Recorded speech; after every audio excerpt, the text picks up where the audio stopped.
ಗಾಂಧಿಯವರನ್ನ ಸಿದ್ದರಾಮಯ್ಯನವರು ಭೇಟಿಯಾಗಿದ್ದಾರೆ. ದೆಹಲಿಯ ಜನಪತ್ ರಸ್ತೆಯ ನಿವಾಸದಲ್ಲಿ ಭೇಟಿ ಮಾಡಿದ್ದಾರೆ. ವೇಣುಗೋಪಾಲ್ ಸುರ್ಜೇವಾಲಾ ಜೊತೆಗೂ ಕೂಡ ಮೀಟಿಂಗ್ ಅನ್ನ ಮಾಡಲಾಗಿದೆ. ರಾಹುಲ್ ಗಾಂಧಿ ಜೊತೆಗೆ ಸಿಎಂ ಸಿದ್ದರಾಮಯ್ಯ ಸಭೆಯನ್ನ ಮಾಡಲಾಗ್ತಾ ಇದ್ದು, ಮಲ್ಲಿಕಾರ್ಜುನ್ ಖರ್ಗೆಯನ್ನ ಸಿದ್ದರಾಮಯ್ಯನವರು ಭೇಟಿಯಾಗಿದ್ದಾರೆ. ಆಪ್ತರಿಗೆ ಸಂಪುಟದಲ್ಲಿ ಸ್ಥಾನವನ್ನ ಕಲ್ಪಿಸೋದ್ರ ಕುರಿತಂತೆ ಚರ್ಚೆ ನಡೀತಾ ಇದೆ. ಮುಖ್ಯಮಂತ್ರಿ ಸ್ಥಾನಕ್ಕೆ ರಾಜೀನಾಮೆ ನೀಡಿದ ಬೆನ್ನಲ್ಲೇ ಕಾಂಗ್ರೆಸ್ನ ಹಿರಿಯ ನಾಯಕ ಸಿದ್ದರಾಮಯ್ಯ ತಮ್ಮ ಪುತ್ರ ಯತೀಂದ್ರ ಅವರೊಂದಿಗೆ ರಾಹುಲ್ ಗಾಂಧಿ ಮತ್ತು ಸೋನಿಯಾ ಗಾಂಧಿ ಅವರನ್ನ ನಿವಾಸದಲ್ಲಿ ಭೇಟಿ ಮಾಡಿದ್ದಾರೆ ಅನ್ನುವಂತ ಮಾಹಿತಿ ಸಿಗ್ತಾ ಇದೆ. ಈಗಾಗಲೇ ರಾಜ್ಯಸಭಾ ಸ್ಥಾನವನ್ನ ನಿರಾಕರಿಸಿರುವ ಸಿದ್ದರಾಮಯ್ಯ ಕಾಂಗ್ರೆಸ್ ನಾಯಕತ್ವದೊಂದಿಗೆ ತಮ್ಮ ಮುಂದಿನ ಭವಿಷ್ಯದ ಹಾದಿಯ ಕುರಿತಂತೆ ಚರ್ಚೆಯನ್ನ ಮಾಡುವುದಕ್ಕೆ ಈ ಭೇಟಿ ಬಹಳಷ್ಟು ಮಹತ್ವದ್ದಾಗಿದೆ. ತಾವು ರಾಜ್ಯ ರಾಜಕಾರಣದಲ್ಲೇ ಉಳಿಯುವುದಾಗಿ ಹೇಳಿರುವಂತಹ ಸಿದ್ದರಾಮಯ್ಯ ರಾಷ್ಟ್ರ ರಾಜಕಾರಣದಲ್ಲಿ ತನಗೆ ಆಸಕ್ತಿ ಇಲ್ಲ ಅನ್ನೋದಾಗಿಯೂ ಕೂಡ ಸ್ಪಷ್ಟವಾಗಿ ತಿಳಿಸಿದ್ದಾರೆ. 2006ರಲ್ಲಿ ಜೆಡಿಎಸ್ ತೊರೆದು ಕಾಂಗ್ರೆಸ್ ಸೇರಿದ ನಂತರ ತಮ್ಮನ್ನ 2 ಬಾರಿ ಮುಖ್ಯಮಂತ್ರಿ ಹುದ್ದೆಗೆ ಆಯ್ಕೆ ಮಾಡಿರುವುದಕ್ಕೆ ಸೋನಿಯಾ ಗಾಂಧಿ ಅವರಿಗೆ ಧನ್ಯವಾದ ಅರ್ಪಿಸುವಂತಹ ನಿರೀಕ್ಷೆ ಕೂಡ ಇದೆ. ಜೊತೆಗೆ ಹೊಸ ಸಚಿವ ಸಂಪುಟದಲ್ಲಿ ತಮ್ಮ ಪುತ್ರ ಮತ್ತು ನಿಷ್ಠಾವಂತರಿಗೆ ಸಚಿವ ಸ್ಥಾನವನ್ನ ಕೋರುವಂತ ಸಾಧ್ಯತೆ ಇದೆ. ಗಾಂಧಿ ಕುಟುಂಬದವರನ್ನ ಭೇಟಿ ಮಾಡಿದ ನಂತರ ಅವರ ಕಾಂಗ್ರೆಸ್ ಅಧ್ಯಕ್ಷ ಮಲ್ಲಿಕಾರ್ಜುನ್ ಖರ್ಗೆ ಅವರನ್ನ ಕೂಡ ಭೇಟಿ ಮಾಡಿ ಚರ್ಚೆಯನ್ನ ಮಾಡ್ತಾ ಇದ್ದಾರೆ. ಉಪಮುಖ್ಯಮಂತ್ರಿ ಡಿ.ಕೆ. ಶಿವಕುಮಾರ್ ಕೂಡ ದೆಹಲಿಗೆ ತೆರಳಿದ್ದು ಸರ್ಕಾರ ರಚನೆಯ ಕುರಿತಂತೆ ಕಾಂಗ್ರೆಸ್ ಪ್ರಧಾನ ಕಾರ್ಯದರ್ಶಿ ಕೆ.ಸಿ. ವೇಣುಗೋಪಾಲ್ ಅವರೊಂದಿಗೆ ಪ್ರತ್ಯೇಕವಾದಂತಹ ಚರ್ಚೆಗಳನ್ನ ಕೂಡ ನಡೆಸಲಿದ್ದಾರೆ. ಈ ನಡುವೆ ಸಿದ್ದರಾಮಯ್ಯ ರಾಜೀನಾಮೆಯನ್ನ ಕರ್ನಾಟಕದ ರಾಜ್ಯಪಾಲ ತಾವೂರ್ ಚಂದ್ ಗೆಹ್ಲೋಟ್ ಅವರು ಈಗ ಅಂಗೀಕಾರವನ್ನ ಮಾಡಿದ್ದಾರೆ. ಒಟ್ಟಾರೆಯಾಗಿ ಡಿ.ಕೆ. ಶಿವಕುಮಾರ್ ಹಾಗೆ ಸಿಎಂ ಸಿದ್ದರಾಮಯ್ಯ ಇಬ್ಬರು ಕೂಡ ಪ್ರತ್ಯೇಕವಾಗಿ ದೆಹಲಿಗೆ ತೆರಳಿದ್ದಾರೆ. ಅಲ್ಲಿ ವರಿಷ್ಠರನ್ನ ಭೇಟಿ ಮಾಡಿ ಕೆಲವೊಂದಿಷ್ಟು ಚರ್ಚೆ ಮಾತುಕತೆಗಳು ಕೂಡ ನಡೀತಾ ಇದೆ. ದೆಹಲಿಯ ಜನಪತ್ ರಸ್ತೆಯ ನಿವಾಸದಲ್ಲಿ ಭೇಟಿಯಾಗಿದ್ದಾರೆ. ಸೋನಿಯಾ ಗಾಂಧಿಯನ್ನ ಕೂಡ ಸಿದ್ದರಾಮಯ್ಯ ಈಗ ಭೇಟಿಯಾಗಿದ್ದಾರೆ. ವೇಣುಗೋಪಾಲ್ ಸುರ್ಜೇವಾಲಾ ಜೊತೆಗೆ ಸಭೆಯನ್ನು ಮಾಡ್ತಾರೆ. ರಾಹುಲ್ ಗಾಂಧಿ ಜೊತೆ ಸಿದ್ದರಾಮಯ್ಯ ಸಭೆಯನ್ನು ಮಾಡ್ತಾ ಇದ್ದು, ಮಲ್ಲಿಕಾರ್ಜುನ್ ಖರ್ಗೆ ಅವರನ್ನ ಕೂಡ ಭೇಟಿಯಾಗಿ ಕೆಲವೊಂದಿಷ್ಟು ವಿಚಾರವನ್ನ ಅಲ್ಲಿ ಪ್ರಸ್ತಾಪ ಮಾಡಲಾಗುತ್ತೆ. ಅಂದ್ರೆ ಬಹಳ ಪ್ರಮುಖವಾಗಿ ಸಿಎಂ ಸಿದ್ದರಾಮಯ್ಯ ಅವರ ಆಪ್ತರಿಗೆ ಸಂಪುಟದಲ್ಲಿ ಸ್ಥಾನವನ್ನ ಕಲ್ಪಿಸೋದ್ರ ಕುರಿತಂತೆ ಆಗುವಂತ ಚರ್ಚೆ ಇದು. ಇನ್ನು ರಾಹುಲ್ ಜೊತೆಗೆ ಸಿದ್ದರಾಮಯ್ಯ ಸಭೆಯನ್ನು ನಡೆಸಿದ್ದು 1.5 ಗಂಟೆಯಿಂದಲೂ ಕೂಡ ಈ ಒಂದು ಮೀಟಿಂಗ್ ನಡೆದಿದೆ. ಸಂಪುಟ ರಚನೆಯ ಬಗ್ಗೆ ಆದಂತಹ ಚರ್ಚೆ ಇದು. ಇನ್ನೊಂದು ಕಡೆ ಸಂಪುಟವನ್ನು ರಾಜ್ಯಪಾಲರು ವಿಸರ್ಜಿಸಿದ್ದಾರೆ. ನಾಳೆ ಶಾಸಕಾಂಗ ಪಕ್ಷದ ಸಭೆ ನಿಗದಿಯಾಗುತ್ತಾ ಅಂದರೆ ಶಾಸಕಾಂಗ ಪಕ್ಷದ ಸಭೆಯ ಕುರಿತಂತೆ ಇದೀಗ ಎಲ್ಲರ ಚಿತ್ತ ನೆಟ್ಟಿದ್ದು, ಯಾವಾಗ ಈ ಒಂದು ಶಾಸಕಾಂಗ ಪಕ್ಷದ ಸಭೆ ನಿಗದಿಯಾಗತ್ತೆ, ಅಲ್ಲಿ ಯಾವ ನಾಯಕನ ಅಧಿಕೃತ ಆಯ್ಕೆ ಆಗತ್ತೆ, ಮುಂದೆ ಪ್ರಮಾಣ ವಚನ ಯಾವಾಗ, ಆ ಕುರಿತಂತೆಯೂ ಕೂಡ ಚರ್ಚೆಯನ್ನ ಮಾಡುವಂತ ಎಲ್ಲ ಸಾಧ್ಯತೆಗಳು ಕೂಡ ಇದೆ. ಒಟ್ಟಾರೆಯಾಗಿ ಸೋನಿಯಾ ಗಾಂಧಿಯನ್ನ ಸಿದ್ದರಾಮಯ್ಯನವರು ಭೇಟಿಯಾಗಿದ್ದಾರೆ. ವರಿಷ್ಠರನ್ನ ಭೇಟಿಯಾಗಿ ಇದೀಗ ಮಾತುಕತೆಯನ್ನ ಮಾಡುವಂತ ಕೆಲಸ ಆಗ್ತಾ ಇದೆ. ನೆನ್ನೆ ಬ್ರೇಕ್ಫಾಸ್ಟ್ ಸಭೆಯಲ್ಲಿಯೂ ಕೂಡ ರಾಜೀನಾಮೆ ವಿಚಾರವನ್ನ ಪ್ರಸ್ತಾಪ ಮಾಡ್ತಾರೆ. ಕೊನೆಯದಾಗಿ ತಮ್ಮ ಸಚಿವ ಹಾಗೆ ಶಾಸಕರಿಗೆ ಒಂದು ಬ್ರೇಕ್ಫಾಸ್ಟ್ ಮೀಟಿಂಗ್ ಅನ್ನ ಕೂಡ ಆಯೋಜನೆ ಮಾಡ್ತಾರೆ. ಇನ್ನು ರಾಜೀನಾಮೆ ನೀಡಿದಂತ ಸಂದರ್ಭದಲ್ಲಿ ಅದನ್ನ ರಾಜೀನಾಮೆಯನ್ನ ನೀಡ್ತೇನೆ ಅನ್ನುವಂಥ ವಿಚಾರವನ್ನು ಪ್ರಸ್ತಾಪಿಸಿ ಬ್ರೇಕ್ಫಾಸ್ಟ್ ಸಭೆ ಮುಗಿಸಿ ಹೊರಬಂದಂತ ಸಂದರ್ಭದಲ್ಲಿ ಕೆಲವು ಸಚಿವರು ಕೂಡ ಭಾವುಕರಾಗ್ತಾರೆ, ಬೇಸರವನ್ನ ವ್ಯಕ್ತಪಡಿಸ್ತಾರೆ. ಅದಾದ ನಂತರ ನೇರವಾಗಿ ಲೋಕಭವನಕ್ಕೆ ಹೋಗಿ ಗವರ್ನರ್ ಅಲ್ಲಿ ಇಲ್ಲದೇ ಇರುವಂತ ಕಾರಣಕ್ಕಾಗಿ ಅವರ ಕಾರ್ಯದರ್ಶಿ ಅವರಿಗೆ ರಾಜೀನಾಮೆ ಪತ್ರವನ್ನು ನೀಡ್ತಾರೆ. ಮುಂದುವರೆದ ಭಾಗವಾಗಿ ಗವರ್ನರ್ ವಾಪಸ್ ರಾಜ್ಯಕ್ಕೆ ತೆರಳಿದ್ದು ಆ ಒಂದು ರಾಜೀನಾಮೆಯನ್ನು ಕೂಡ ಅಂಗೀಕಾರ ಮಾಡಿದ್ದಾರೆ. ಸದ್ಯ ಈಗ ಸಿದ್ದರಾಮಯ್ಯ ಹಾಗೆ ಡಿ.ಕೆ. ಶಿವಕುಮಾರ್ ಇಬ್ಬರೂ ಕೂಡ ದೆಹಲಿಯಲ್ಲೇ ಇದ್ದಾರೆ. ವರಿಷ್ಠರನ್ನ ಭೇಟಿಯಾಗಿ ಮಾತನಾಡುವಂತಹ ಎಲ್ಲ ಕೆಲಸಗಳು ಕೂಡ ಆಗ್ತಾ ಇದೆ. ಈ ಕುರಿತು ಮತ್ತೊಂದು ಬ್ರೇಕಿಂಗ್ ಅಪ್ಡೇಟ್ ಲಭ್ಯವಾಗ್ತಾ ಇದೆ. ರಾಜ್ಯಸಭೆ ಚುನಾವಣೆ ತನಕ ಸಂಪುಟ ಹಾಗಾದ್ರೆ ಇಲ್ವಾ ಅನ್ನುವಂತ ಪ್ರಶ್ನೆ ಮೂಡ್ತಾ ಇದೆ. ಮುಖ್ಯಮಂತ್ರಿ ಮಾತ್ರ ಪ್ರಮಾಣ ವಚನ ಸ್ವೀಕಾರವನ್ನ ಮಾಡಲಾಗುತ್ತಾ? ರಾಜ್ಯಸಭೆ ಬಳಿಕವೇ ಸಂಪುಟ ವಿಸ್ತರಣೆ ಮಾಡುವಂತ ಸಂಭವ ಇದೆ. ರಾಜ್ಯಸಭೆ ಚುನಾವಣೆಯ ತನಕ ಕೂಡ ಸಂಪುಟ ಪುನರಚನೆ ಹಾಗಾದ್ರೆ ಅಲ್ಲಿಗೆ ನಿಂತು ಹೋಗುತ್ತಾ, ಅಂದ್ರೆ ಕಂಟಿನ್ಯೂ ಆಗೋದಿಲ್ವಾ, ಮಾಡುವುದಿಲ್ವಾ, ವಿಸ್ತರಣೆ ಮಾಡುವುದು ಇಲ್ವಾ ಅನ್ನುವಂಥ ಚಾನ್ಸಸ್ ಈಗ ಪ್ರಶ್ನೆ ಬರ್ತಾ ಇದೆ. ಪೂರ್ಣ ಪ್ರಮಾಣದ ಕ್ಯಾಬಿನೆಟ್ ಏನಿದೆ ಅದು ತಡವಾಗಲಿದೆ. ಕಾಂಗ್ರೆಸ್ ಪಡಸಾಲಿಯಲ್ಲಿ ಹಲವು ಚಟುವಟಿಕೆಗಳು ಗರಿಗೆದರ್ತಾ ಇದೆ. ದೆಹಲಿಯಲ್ಲಿ ಸಿದ್ದು ಡಿಕೆ ಮಂತ್ರಿಗಳ ಪಟ್ಟಿ ಅಂತಿಮವಾಗ್ತಾ ಇದೆ. ಆದರೆ ಈ ಒಂದು ಡೆವಲಪ್ಮೆಂಟ್ಗಳ ನಡುವೆ ರಾಜ್ಯಸಭೆ ಚುನಾವಣೆಯ ತನಕವೂ ಕೂಡ ಹಾಗಾದ್ರೆ ಸಂಪುಟ ಪುನರಚನೆ ಆಗುವುದಿಲ್ಲ ಅನ್ನುವಂಥ ಚರ್ಚೆಗಳು ಕೂಡ ಆಗ್ತಾ ಇದೆ. ಒಟ್ಟಾರೆಯಾಗಿ ಇವತ್ತು ನಡೆಯುವಂತ ಒಂದು ಮಾತುಕತೆ ಏನಿದೆ, ಆ ಮಾತುಕತೆಯಲ್ಲಿ ಯಾವ ರೀತಿಯಾದ ನಿರ್ಧಾರವನ್ನ ತೆಗೆದುಕೊಳ್ತಾರೆ ಅನ್ನೋದನ್ನ ಕಾತು ನೋಡಬೇಕಾಗತ್ತೆ. ರಾಹುಲ್ ಗಾಂಧಿ ಜೊತೆಗೆ ಸಿಎಂ ಸಿದ್ದರಾಮಯ್ಯನವರು ಸಭೆಯನ್ನ ನಡೆಸಿದ್ದಾರೆ. ಸೋನಿಯಾ ಗಾಂಧಿಯನ್ನ ಈಗ ತಾನೇ ಭೇಟಿಯಾಗಿದ್ದಾರೆ. ಮಲ್ಲಿಕಾರ್ಜುನ್ ಖರ್ಗೆ ಅವರನ್ನ ಕೂಡ ಭೇಟಿಯಾಗಿದ್ದಾರೆ. ಹಾಗಾಗಿ ಈಗ ರಾಜ್ಯಸಭೆ ಚುನಾವಣೆಯ ವಿಚಾರ ಕೂಡ ಇಲ್ಲಿ ಪ್ರಸ್ತಾಪ ಆಗುವಂತ ಎಲ್ಲ ಸಾಧ್ಯತೆಗಳು ಕಂಡು ಬರ್ತಾ ಇದೆ. ಮುಖ್ಯಮಂತ್ರಿ ಮಾತ್ರ ಪ್ರಮಾಣ ವಚನ ಸ್ವೀಕಾರ ಮಾಡ್ತಾರೆ. ಹಾಗಾದ್ರೆ ಪೂರ್ಣ ಪ್ರಮಾಣದ ಕ್ಯಾಬಿನೆಟ್ಗೆ ಬ್ರೇಕ್ ಬೀಳಬಹುದಾ? ಇನ್ನೂ ಕೂಡ ಲೇಟ್ ಆಗುತ್ತಾ ಆ ಒಂದು ಪ್ರೊಸೆಸ್ ಕ್ಯಾಬಿನೆಟ್ ಅನ್ನುವಂಥದ್ದು ಕೂಡ ಸದ್ಯಕ್ಕೆ ಇರ್ತಕ್ಕಂತಹ ಚರ್ಚೆ. ದೆಹಲಿಯಲ್ಲಿ ಸಿದ್ದು ಡಿಕೆ ಮಂತ್ರಿಗಳ ಪಟ್ಟಿಯು ಕೂಡ ಒಂದು ರೀತಿ ಫೈನಲೈಸ್ ಆಗಿದೆ. ಆದರೆ ಯಾವ ರೀತಿಯಾದಂತಹ ಒಂದು ಪ್ರತಿಕ್ರಿಯೆಯನ್ನು ವರಿಷ್ಠರು ನೀಡ್ತಾರೆ ಅನ್ನೋದರ ಮೇಲೆ ಈಗ ಬಹಳಷ್ಟು ಕುತೂಹಲ ನೆಟ್ಟಿದೆ. ಒಟ್ಟಾರೆಯಾಗಿ ಆಪ್ತರಿಗೆ ಸಂಪುಟದಲ್ಲಿ ಸ್ಥಾನವನ್ನು ಕಲ್ಪಿಸಬೇಕು ಅನ್ನುವಂಥ ನಿಟ್ಟಿನಲ್ಲಿ ಸಿಎಂ ಸಿದ್ದರಾಮಯ್ಯ ಬಹಳಷ್ಟು ಕಸರತ್ತನ್ನು ನಡೆಸ್ತಾ ಇದ್ದಾರೆ. ಆದರೆ ಈಗ ರಾಜ್ಯಸಭೆ ಚುನಾವಣೆಯ ತನಕ ಸಂಪುಟ ಇಲ್ಲವಾ ಅನ್ನುವಂಥ ಪ್ರಶ್ನೆಗಳು ಕೂಡ ಮುನ್ನೆಲೆಗೆ ಬರ್ತಾ ಇದೆ.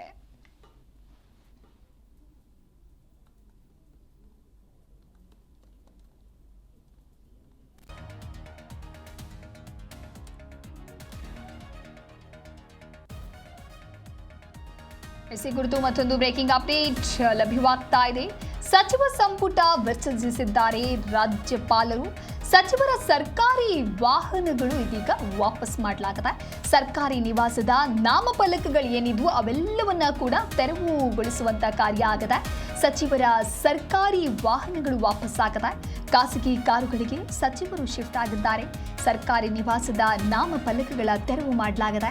ನಾಮಫಲಕಗಳನ್ನು ಮಾಜಿ ಸಚಿವರು ತೆಗಿತಾ ಇರುವಂತ ಚಿತ್ರಣವೂ ಕಂಡು ಬಂದಿದೆ. ಸತೀಶ್ ಜಾರಕಿಹೊಳಿ ನಿವಾಸದ ನಾಮಫಲಕ ತೆರವು ಮಾಡಲಾಗಿದೆ. ನಾಮಫಲಕಕ್ಕೆ ಪೇಪರ್ ಅಂಟಿಸಿ ಸಿಬ್ಬಂದಿ ಮುಚ್ಚಿದ್ದಾರೆ. ಸಚಿವ ಸಂಪುಟವನ್ನ ರಾಜ್ಯಪಾಲರು ವಿಸರ್ಜಿಸಿರುವಂತಹ ಹಿನ್ನೆಲೆಯಲ್ಲಿ ಈಗ ಮಾಡುವಂತಹ ಕೆಲವು ಪ್ರೊಸೀಜರ್ಸ್ಗಳು ಏನಿದೆ, ಬಹಳ ಪ್ರಮುಖವಾಗಿ ಸರ್ಕಾರಿ ವೆಹಿಕಲ್ಗಳು ಏನಿದೆ ಅವೆಲ್ಲವನ್ನು ಕೂಡ ರಿಟರ್ನ್ ಮಾಡುವಂತ ಒಂದು ಪ್ರಕ್ರಿಯೆ ಇರುತ್ತೆ. ಜೊತೆಗೆ ಸರ್ಕಾರಿ ನಿವಾಸದ ನಾಮಫಲಕ ಬೋರ್ಡ್ಗಳನ್ನ ಏನು ಪೇಸ್ಟ್ ಮಾಡಲಾಗಿರುತ್ತೆ ಆ ಬೋರ್ಡ್ಗಳನ್ನ ಕೂಡ ಕಂಪ್ಲೀಟ್ ಆಗಿ ತೆರವು ಮಾಡಬೇಕಾಗತ್ತೆ. ಹಾಗೆ ಸಚಿವರ ಸರ್ಕಾರಿ ವಾಹನಗಳು ಏನಿರುತ್ತೆ ಅವೆಲ್ಲವೂ ಕೂಡ ವಾಪಸ್ ಆಗಬೇಕಾಗತ್ತೆ. ಹಾಗಾಗಿ ಖಾಸಗಿ ಕಾರುಗಳಿಗೆ ಸದ್ಯ ಸಚಿವರು ಶಿಫ್ಟ್ ಆಗಿದ್ದಾರೆ.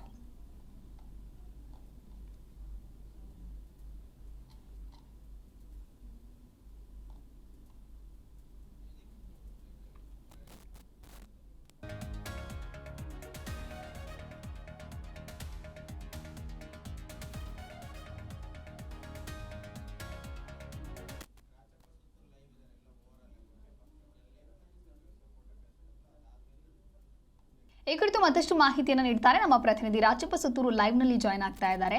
ರಾಜಪ್ಪ, ಇದೀಗ ಈ ಪವರ್ ಪಾಲಿಟಿಕ್ಸ್ ಅನ್ನೋದು ಒಂದು ರೀತಿ ಹೈಕಮಾಂಡ್ ಅಂಗಳಕ್ಕೆ ಹೋಗಿ ತಲುಪಿದೆ.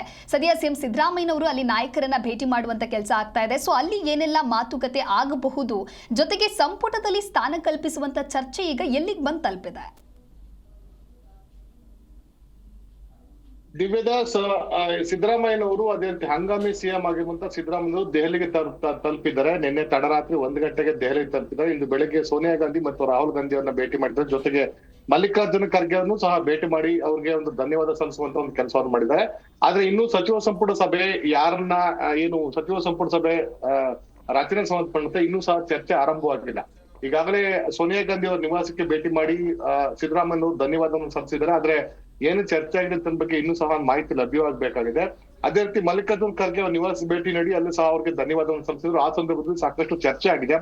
ಸಿದ್ದರಾಮಯ್ಯನವರು ತಮ್ಮ ಅಧಿಕಾರ ಬಿಟ್ಟುಕೊಳ್ಳೋ ಸಂದರ್ಭದಲ್ಲಿ ನಡ್ಕೊಂಡ ನಡೆ ಇರ್ಬೋದು ಮತ್ತು ಯಾವುದೇ ಗೊಂದಲಗಳಿದೆ, ಹಲವಾರು ಜನ ಶಾಸಕರು ಸಚಿವರು ಒತ್ತಡ ಹಾಕಿದ್ರು ಸಹ ಅವ್ರು ಏನು ನಿರಾಳವಾಗಿ ಮುಖ್ಯಮಂತ್ರಿ ಸ್ಥಾನಕ್ಕೆ ರಾಜೀನಾಮೆ ಕೊಟ್ಟು ಅದನ್ನ ವಿಚಾರವನ್ನ ಕೇಳಿ ಮಲ್ಲಿಕಾರ್ಜುನ ಖರ್ಗೆ ಅವರು ಅಭಿನಂದನೆ ಸಲ್ಲಿಸಿದ್ದಾರೆ. ಮತ್ತು ಅವರ ನಡೆ ಬಗ್ಗೆನೂ ಸಹ ಅವರ ಮುತ್ಸದಿತನ ಬಗ್ಗೆನೂ ಸಹ ಅವರು ಗೌರವದಿಂದ ಮತ್ತು ಶ್ಲಾಘನೆಯನ್ನ ವ್ಯಕ್ತಪಡಿಸಿದ್ದಾರೆ.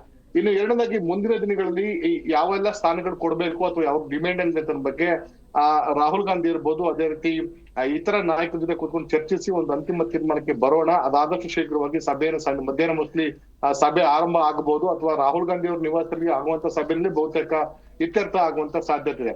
ಮಲ್ಲಿಕಾರ್ಜುನ ಖರ್ಗೆ ಅವ್ರು ಭೇಟಿ ಆದ ನಂತರ ರಾಹುಲ್ ಗಾಂಧಿ ಅವ್ರನ್ನ ಸಿದ್ದರಾಮಯ್ಯವ್ರು ಭೇಟಿ ಮಾಡಿದ್ರು. ಅಲ್ಲೂ ಸಹ ಈ ಒಂದು ವಿಷಯವಾಗಿ ಚರ್ಚೆ ನಡೆದಿದೆ. ಸಿದ್ದರಾಮಯ್ಯವ್ರಿಗೆ ಹಿಂದೆ ಕೊಟ್ಟಂತ ಆಫರ್ ಗಳನ್ನ ಮತ್ತೊಮ್ಮೆ ರಾಹುಲ್ ಗಾಂಧಿ ಮನನ ಮಾಡುವಂತ ಒಂದು ಕೆಲಸವನ್ನು ಮಾಡಿದ್ರೆ ಆದಷ್ಟು ಶೀಘ್ರವಾಗಿ ನೀವು ರಾಷ್ಟ್ರೀಯ ಹಂತಕ್ಕೆ ಬನ್ನಿ. ಆ ಮೂಲಕ ಪಕ್ಷ ಮತ್ತು ನಮ್ಮ ಪಕ್ಷಕ್ಕೆ ಹೆಚ್ಚಿನ ಸಂಖ್ಯೆಯ ಒಂದು ಲಾಭವಾಗಲಿ. ಮುಂಬರುವಂತ 2028 ಇರ್ಬೋದು, 2029 ಲೋಕಸಭಾ ಚುನಾವಣೆಗೆ ಅಹಿಂದ ಮತಗಳು ಮತ್ತು ಅಲ್ಪಸಂಖ್ಯಾತ ಹಿಂದೂ ಮತಗಳನ್ನ ಕ್ರೋಢೀಕರಣ ಮಾಡ್ಲಿಕ್ಕೆ ನಿಮ್ಮ ಶಕ್ತಿ ಸಾಮರ್ಥ್ಯ ನಮಗೆ ಅಗತ್ಯತೆ ಇದೆ. ಹಾಗಾಗಿ ನೀವು ರಾಷ್ಟ್ರೀಯ ಸ್ಥಾನಮಾನಕ್ಕೆ ಬನ್ನಿ, ನಿಮ್ಗೆ ಸೂಕ್ತ ಸ್ಥಾನಮಾನ ಕೊಡುವಂತ ಭರವಸೆ ನೀಡ್ತೇವೆ ಅಂತ ರಾಹುಲ್ ಗಾಂಧಿ ಮತ್ತೊಮ್ಮೆ ಅವರು ತಿಳಿಸುವಂತ ಕೆಲಸವನ್ನು ಮಾಡಿದ್ದಾರೆ.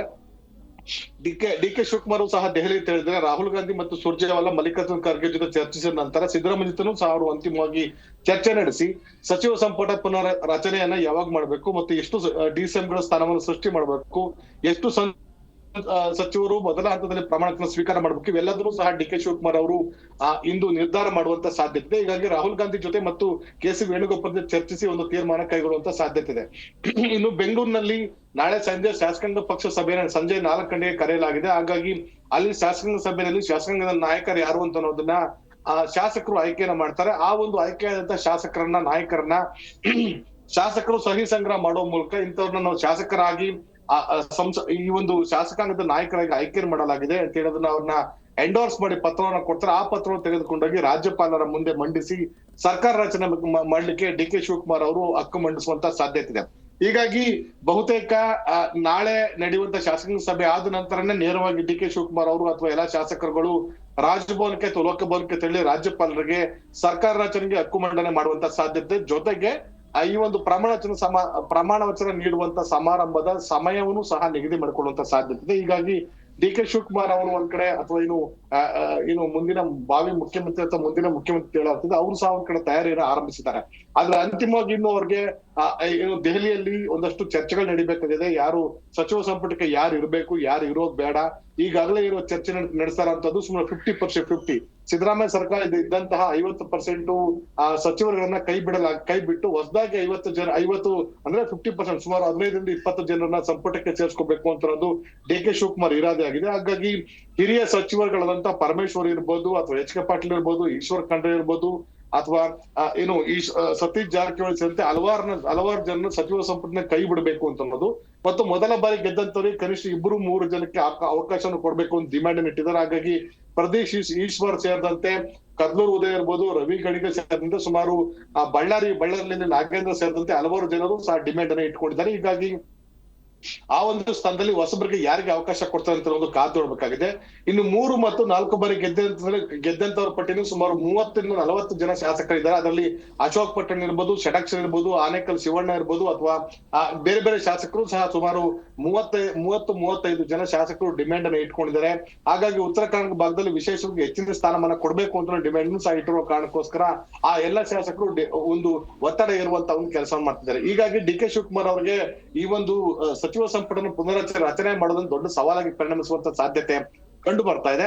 ಮತ್ತೆ ಜೊತೆಗೆ ಯಾರನ್ನ ಡಿಸಿಎಂ ಮಾಡ್ಬೇಕು ಅಂತ ಈಗಾಗಲೇ ಕೇಳ್ಪಟ್ಟಂತೆ ಮಾಹಿತಿ ಪ್ರಕಾರ ಪ್ರಿಯಾಂಕಾ ಖರ್ಗೆ ಅವ್ರನ್ನ ಡಿಸಿಎಂ ಮಾಡ್ಬೋದು, ಅಲ್ಪಸಂಖ್ಯಾತ ದಲಿತ ಸಮುದಾಯದಿಂದ, ಒಬಿಸಿ ಸಮುದಾಯದಿಂದ ಅಥವಾ ಮೈನಾರಿಟಿ ಸಮುದಾಯದಿಂದ ತನ್ವೀರ್ ಸೇಠ್ ಅವ್ರಿಗೆ ನೀಡಬಹುದು ಅಥವಾ ಯುಟಿ ಖಾದರ್ ಸ್ಪೀಕರ್ ಆಗಿರುವಂತ ಯುಟಿ ಖಾದರ್ ಅವರಿಗೆ ಇನ್ಸಿಸ್ಟ್ ಮಾಡಬಹುದು. ಜಮೀರ್ ಅಹಮದ್ ಖಾನ್ ಅವ್ರನ್ನ ಸಚಿವ ಸಂಪುಟದಿಂದ ಕೈ ಬಿಡೋ ಕಾರಣಕ್ಕೋಸ್ಕರ ಅದೇ ರೀತಿ ರಹೀಂ ಖಾನ್ಗೂ ಸಹ ಸಚಿವ ಸಂಪುಟದ ಸ್ಥಾನ ಸಿಗೋದಿಲ್ಲ. ಅವ್ರಿಗೆ ಆಲ್ಟರ್ನೇಟಿವ್ ಆಗಿ ತನ್ವೀರ್ ಸೇಠ್ ಇರ್ಬೋದು ಅಥವಾ ಎನ್ ಎ ಹ್ಯಾರಿಸ್ ಅವರು ಸಹ ಡಿಮ್ಯಾಂಡ್ ಇಟ್ಕೊಂಡಿದ್ರು. ಹಾಗೆ ಎನ್ ಎ ಹ್ಯಾರಿಸ್ ಇದ್ದಾರೆ. ಅದೇ ರೀತಿ ರಹೀಂ ಖಾನ್ ಅವ್ರನ್ನ ಕೈ ಬಿಡೋದ್ರಿಂದ ಆ ಒಂದು ಭಾಗದಲ್ಲಿ ಬೇರೆ ಯಾರಿಗೂ ಪ್ರಾಧಾನ್ಯತೆ ಕೊಡಬೇಕು ಅಂತ ಒಂದು ಚರ್ಚೆ ನಡೀತಾ ಇದೆ. ಈ ಒಂದು ಹಿನ್ನೆಲೆಯಲ್ಲಿ ಇಂದಿನ ಸಚಿವರಲ್ಲಿ ಬಹುತೇಕ ಸುಮಾರು ಹಿರಿಯರು ಮತ್ತು ಸಮರ್ಪಕವಾಗಿ ಕೆಲಸ ಮಾಡದಿರೋನ್ನ ಕೈ ಬಿಡುವಂತ ಸಾಧ್ಯತೆ ಹೆಚ್ಚಿದೆ. ಅದರಲ್ಲಿ ವಿಶೇಷವಾಗಿ ದಿನೇಶ್ ಗುಂಡೂರಾವ್ ಸೇರಿದಂತೆ ರಹೀಂ ಖಾನ್, ಈಶ್ವರ್ ಖಂಡ್ರೆ, ಈಗ ಹಾಲಿ ಇರುವಂತ H K Patil, Parameshwar, K H Muniyappa ಇಂತ ಹಿರಿಯ ನಾಯಕರನ್ನ ಬಹುತೇಕ ಸಚಿವ ಸಂಪುಟದಿಂದ ಕೈ ಬಿಡುವಂತ ಈಗ ಅಲ್ಲಿ ಸಚಿವ ಸಂಪುಟ ಬರ್ಖಾಸ್ತಾಗಿದೆ. ಹಾಗೆ ಹಿಂದೆ ಇದ್ದಂತ ಸಚಿವ ಸಂಪುಟದ ಸಹೋದ್ಯೋಗಿಗಳನ್ನ ಕೈ ಬಿಟ್ಟು ಹೊಸಬರಿಗೆ ಆದ್ಯತೆಯನ್ನ ಕೊಡುವಂತ ಸಾಧ್ಯತೆ.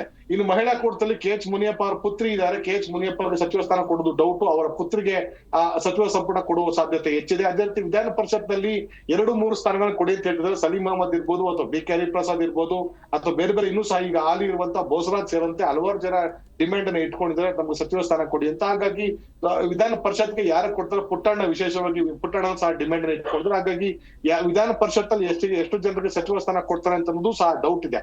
ಹೀಗಾಗಿ ಬಹುತೇಕ ಹಿಂದೆ ಇದ್ದಂತ ಸಿದ್ದರಾಮಯ್ಯ ಸಚಿವ ಸಂಪುಟ ಇದ್ದಂತ ಸಚಿವರನ್ನ ಉಳಿಸ್ಕೊಂಡು ಅವರ ವಿಶ್ವಾಸನ ಉಳಿಸ್ಕೊಂಡು ಹೊಸಬೇರು ಹಳೆ ಚಿಗುರು ಅಂತ ಒಂದು ಸಂಪ್ರದಾಯ ಇಟ್ಕೊಂಡು ಡಿ ಕೆ ಶಿವಕುಮಾರ್ ಅವರು ಹೊಸ ತಲೆಮಾರಿನ ನಾಯಕರಾಗಿರೋ ಕಾರಣಕ್ಕೋಸ್ಕರ ಅವರು ಮುಖ್ಯಮಂತ್ರಿ ಆಗ್ತಾರೆ. ಉಳಿದಂತ ಯಾರಿಗೆಲ್ಲ ಹಿರಿಯ ನಾಯಕರಿಗೆ ಸಚಿವ ಸ್ಥಾನವನ್ನು ಕೊಡಬೇಕು ಅಂತ ಅನ್ನೋದು ಈಗಾಗಲೇ ಮಾಹಿತಿ ಇರುವಂತ ಪ್ರಕಾರ ಹಿರಿಯ ಸಚಿವರಂತ ಕೆ.ಜೆ. ಜಾರ್ಜ್ ಇರ್ಬೋದು, ಪರಮೇಶ್ವರ್ ಇರ್ಬೋದು, ಎಚ್.ಕೆ. ಪಾಟೀಲ್ ಇರ್ಬೋದು, ಡಿ ಕೆ ಶಿವಕುಮಾರ್ ಸಚಿವ ಸಂಪುಟದಲ್ಲಿ ನಾವು ಸಚಿವರು ಆಗೋದಿಲ್ಲ ಅಂತ ಅನ್ನೋದನ್ನ ತಿಳಿಸಿದ್ದಾರೆ ಅಂತ ಮಾಹಿತಿ ಇದೆ. ಅದು ಎಷ್ಟು ಮಟ್ಟಿಗೆ ಸಮಂಜಸ ಅಥವಾ ನಿಜಕ್ಕೂ ಪಕ್ಷದ ವರಿಷ್ಠರು ಸೂಚನೆ ಮಾಡಿದ್ರೆ ಅವ್ರು ಸಚಿವ ಸಂಪುಟಕ್ಕೆ ಸೇರ್ತಾರ ಇಲ್ವಾ ಅಂತ ಅನ್ನೋದು ಗೊತ್ತಾಗ್ಬೇಕಾಗಿದೆ. ಆದ್ರೆ ಕೆ.ಜೆ. ಜಾರ್ಜ್ ಅವರಿಗೆ ಅಲ್ಪಸಂಖ್ಯಾತ ಸಮುದಾಯದಿಂದ ಡಿ.ಸಿ.ಎಂ ಸ್ಥಾನ ಕೊಡ್ಬೇಕು ಅಂತ ಒಂದು ಚರ್ಚೆ ನಡೀತಾ ಇದೆ. ಇನ್ನು ಮೈನಾರಿಟಿಯಲ್ಲಿ ಮುಸ್ಲಿಂ ಸಮುದಾಯದಲ್ಲಿ ಯು.ಟಿ. ಖಾದರ್ ಸ್ಪೀಕರ್ ಆಗಿರುತ್ತೆ, ಯು.ಟಿ. ಖಾದರ್ ಇರ್ಬೋದು ಅಥವಾ ತನ್ನೀರ್ ಸೆಟಲ್ ಯಾರು ಒಬ್ಬರಿಗೆ ಒಂದು ಸ್ಥಾನವನ್ನು ಕೊಡ್ಬೇಕು. ಇನ್ನು SC ST ಗಳಲ್ಲಿ ಪ್ರಿಯಾಂಕಾ ಖರ್ಗೆ ಅವ್ರಿಗೂ ಸ್ಥಾನ ಸಿಗ್ಬೋದು. ಇನ್ನು OBC-ಗಳಲ್ಲಿ ಯಾರಿಗೆ ಸ್ಥಾನ ಕೊಡಲಾಗುತ್ತೆ, ಸತೀಶ್ ಜಾರಕಿಹೊಳಿ ST ಸಮುದಾಯದವರಾಗಿದ್ದಾರೆ, ಅವ್ರಿಗೊಬ್ರು ಕೊಡ್ಬೇಕಾಗತ್ತೆ. ಅವ್ರಿಗೆ ಒಂದ್ ವೇಳೆ KPCC ಅಧ್ಯಕ್ಷ ಸ್ಥಾನ ಕೊಟ್ಟಿದ್ರೆ ಅದ್ರಲ್ಲಿ ಅವ್ರು ಸಚಿವರಾಗಿ ಉಳ್ಕೋತಾರೆ. ಇನ್ನು ಸಿದ್ದರಾಮಯ್ಯ ಮಗ ಅಂತ ಯತೀಂದ್ರ ಸಿದ್ದರಾಮಯ್ಯ ಅವ್ರಿಗೆ DCM ಮಾಡ್ಬೇಕು ಅಂತ ಒಂದು ಚರ್ಚೆ ನಡೀತಾ ಇದೆ. ಅವರು ಈ ಒಂದು ವಿಷಯಗಳಿಗೆ ಸಹಮತಿ ವ್ಯಕ್ತಪಡಿಸಲ್ಲ ಇಲ್ಲ ಅಂತ ಸಹ ತಿಳಿದು ಬರ್ಬೇಕಾಗಿದೆ. ಒಟ್ಟಾರೆಯಾಗಿ ಸಚಿವ ಸಂಪುಟ ಪುನರಚನೆಗೆ ಮುಹೂರ್ತ ನಿಗದಿಯಾಗಿದೆ.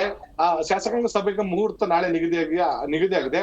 ಅದು ಯಾರನ್ನೆಲ್ಲ ಇನ್ಸಿಸ್ಟ್ ಮಾಡ್ತಾರೆ, ಯಾರನ್ನೆಲ್ಲ ಕೈ ಬಿಡ್ತಾರೆ ಅಂತ ಅನ್ನೋದು ಇಂದು ಸಂಜೆ ವೇಳೆಗೆ ಬಹುತೇಕ ನಿರ್ಣಯ ಆಗುವಂತ ಸಾಧ್ಯತೆ ಇದೆ. ದಿವ್ಯದಾಸ್. ಓಕೆ, ಥ್ಯಾಂಕ್ ಯು ರಾಜಪ್ಪ ನಿಮ್ಮೆಲ್ಲ ಮಾಹಿತಿಗಾಗಿ.